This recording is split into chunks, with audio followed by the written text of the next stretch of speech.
Halo, selamat pagi teman-teman trader. Apa kabar kalian hari ini? Semoga semuanya dalam keadaan sehat ya. Kembali lagi di YouTube channel Vintage Markets Indonesia di dalam segmen mapping dan analisis pasar emas XAUUSD untuk satu minggu ke depan. Hari ini adalah hari Rabu tanggal 30 Juli tahun 2025. Nah, sebelum kita mulai analisa dan menggambar mappingnya, saya mau review dulu mengenai analisa dan mapping yang sudah kita buat di video pada hari Rabu tanggal 23 Juli 2025 yang lalu ya. Nah, di video minggu lalu ya, saya bilang kalau kondisi pergerakan harga di gold ini arahnya masih cenderung naik ya. Kalau kita melihat dari arah dari BBMA harian, BBMA mingguan ya, teman-teman, ini arahnya masih naik. Ini arahnya masih naik, maka opsi buy masih bisa menjadi pilihan yang menarik ya di hari Rabu kemarin ya, teman-teman. Dan saya bilang kalau teman-teman mau cari entry buy bisa di dalam demand area ini, atau bisa di demand area minor ini, atau di demand area minor bawahnya lagi ya teman-teman. Dan kemarin harga gold sempat terjun ya, turun memasuki demand area. Dia sempat mantul di lower demand area ini ya. Ini sempat mantul 127 pips ya teman-teman.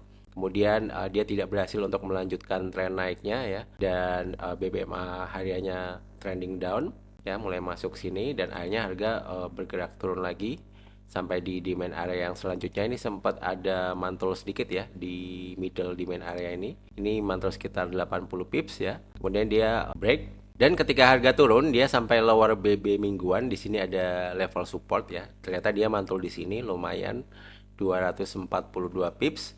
Kemudian ternyata tren turunnya masih berlanjut ya, mengikuti arah BBMA hariannya sampai ke demand area selanjutnya. Di sini di middle area demandnya sempat ada mantul 99 pip, kemudian dia break ya, break, sempat mantul lagi, kemudian dia break, dan di dekat support yang ada di sini atau dekat demand area di sini dia sempat mantul 266 pip ya. Kemudian di upper BB harian dia sempat mantul turun, dan dia memantul lagi di demand area ini ya, di kisaran ini ya. Ini 254 pip. Walaupun di sini ada semacam kayak fake breakout ya teman-teman ya. Nah, untuk area mapping kita di video minggu lalu bekerja dengan lumayan ya, cukup baik ya. Semoga teman-teman yang mungkin ada entry di demand area ini juga masih bisa berakhir dengan profit ya. Nah, bagaimana untuk analisa dan mapping gold untuk satu minggu ke depan? Sebentar ya teman-teman, saya gambar dulu untuk area mappingnya. Nanti kita akan analisa bareng-bareng ya. Nah teman-teman, saya udah gambar mapping area supply dan demandnya ya di gold ya. Ini bisa teman-teman lihat ya. Untuk area supply paling dekat ini ada di sini ya, supply minor di kisaran 3347 sampai 3353. Kemudian supply area mayornya ada di 3366 sampai 3377, dan selanjutnya ada di 3386 sampai 3395 ya. Dan untuk area demand sendiri ini paling dekat nih ada di bawah sini ya, di kisaran 3270 sampai 3245 ya teman-teman. Nah, untuk kondisi pergerakan harga sendiri di gold, kalau kita lihat secara BBMA ya, ini kondisinya sedang sideways kalau saya bilang ya, karena di sini moving average harian yang warna hijau, kemudian yang bulanan yang warna biru, dan mingguan yang warna pink ini saling berdekatan ya teman-teman. Biasanya kalau dia lagi saling berdekatan seperti ini, dia mungkin akan sideways dulu di kisaran sini sampai nanti suatu waktu harga akan trending kembali ya, entah itu trending down atau mungkin trending up ya. Cuman kalau saya lihat di sini ini masih akan cenderung sideways. Nah, kalau cenderung sideways seperti ini, maka kita bisa mencari opsi sell ya di harga mahal, atau mencari opsi buy di harga murah ya teman-teman. Cuman memang kalau di time frame H4 kita memandang dari titik high yang ada di atas ini sampai titik low di bawah ini, naiknya pergerakan harga saat ini kemungkinan sedang retrace ya, atau sedang koreksi, dan mungkin harga akan melanjutkan pergerakan turunnya lagi ya teman-teman. Dan kalau harga melanjutkan pergerakan turunnya lagi, maka spot yang ideal untuk teman-teman misalnya mau cari entry buy bisa di demand area yang di sini ya teman-teman, yang warna hijau ini ya. Karena ini demand area mayor di kisaran yang 3270 sampai 3245 ya. Nah, itu kalau teman-teman yang mau cari opsi buy ya. Jadi wait and see dulu kalau teman-teman mau buy. Nah, kalau teman-teman mau cari opsi sell, ini sebaiknya teman-teman bisa menggunakan supply area yang minor ini di kisaran 3347 sampai 3353. Karena kalau harga koreksi di dekat sini, ini juga ada moving average mingguan, yang mana itu bisa menjadi batas dinamis ya, dan arah moving average mingguannya juga arahnya sedang turun. Nah, untuk area sell selanjutnya itu ada di supply area yang atasnya lagi, di sini di 3366 sampai 3377. Di sini selain ada supply area, di sini juga ada standar deviasi plus 1 BB bulanannya ya, garis biru putus-putus ini.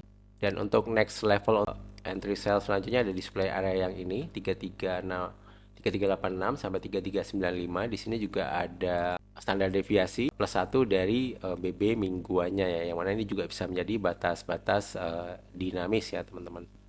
Nah, selanjutnya mungkin di sini ada beberapa berita fundamental yang harus teman-teman perhatikan ya. Di hari Rabu ini nanti malam jam 7.15 ini ada ADP non-farm payroll ya.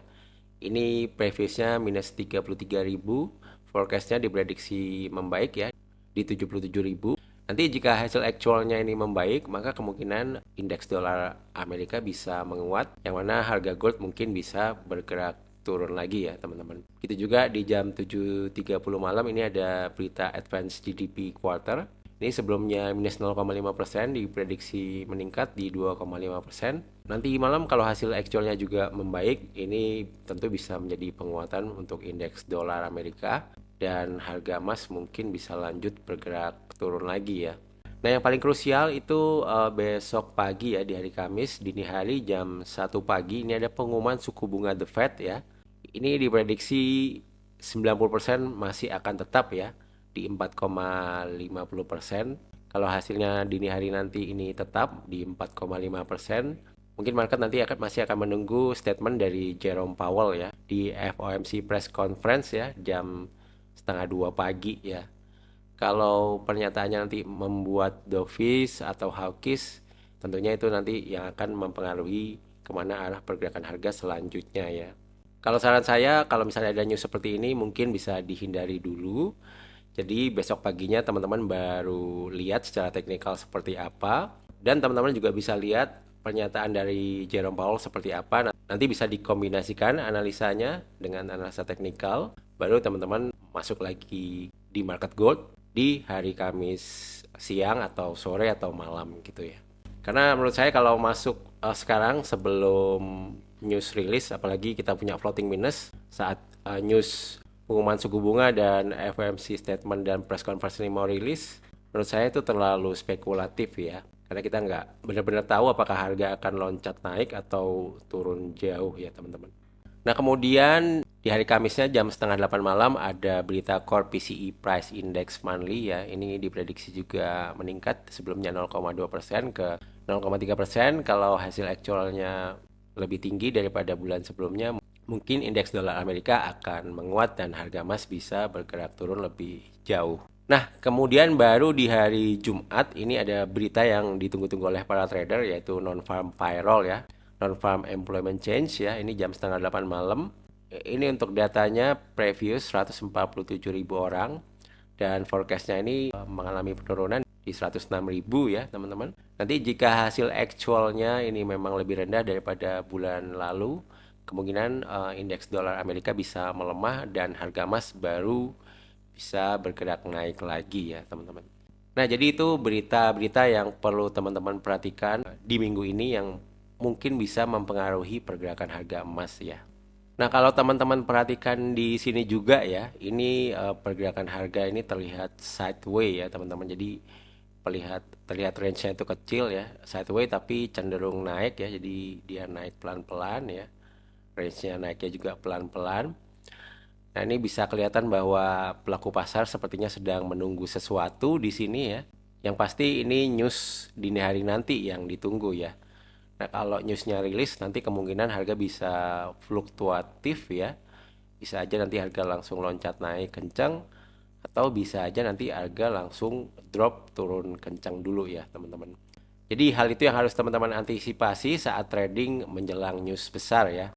Kalau saya pribadi yang saya bilang tadi, saya masih nunggu news release ya. Kalau misalnya news release nanti dia ternyata drop sampai di main area, mungkin saya akan mulai mencari peluang entry buy di main area ini ya. Tentunya dengan mengamati price action yang ada di time frame yang lebih kecil ya, misalnya di 15 menit. Tapi teman-teman misalnya mau entry sebelum news, itu juga nggak masalah ya. Yang penting stop lossnya jelas ya. Kalau bisa stop lossnya diatur yang cukup ketat. Misalnya kalau teman-teman mau cari entry buy ya paling nggak stop lossnya low terakhir yang di sini. Kalau mau cari entry sell ya paling nggak stop lossnya di atas 3352 ini ya. Karena ini batas-batas terdekat ya yang bisa kita amatin ya teman-teman ya. Oke, jadi seperti itu dulu ya teman-teman untuk mapping dan analisa beserta strateginya di pasar emas XAU USD.